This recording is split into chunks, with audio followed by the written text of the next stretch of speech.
আর্জেন্টিনাকে কেন আলবিসেলেস্তে বলা হয় জানেন?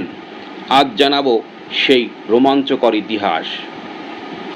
লাহ আলবিসেলেস্তে স্প্যানিশ শব্দ। এই দুটি শব্দের সমন্বয়ে গঠিত আলবিসেলেস্তে। এখানে আলবি বা এলবো, যার অর্থ হলো হোয়াইট বা সাদা।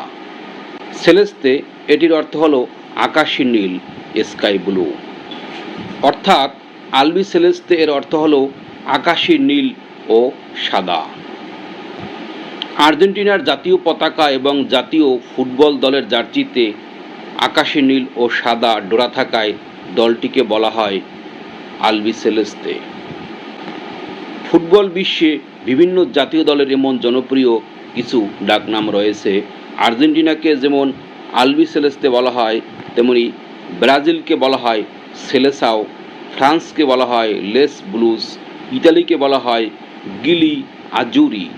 এগুলো নিয়ে পরে আমরা আলোচনা করব। আলবিসেলেস্তে বিষয়ের একটি মজার তথ্য শেয়ার করি।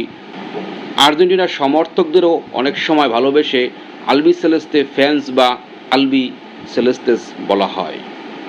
ভিডিওটি দেখার জন্য ধন্যবাদ। আরও ধরনের ভিডিও পেতে চ্যানেলটি সাবস্ক্রাইব করে রাখুন।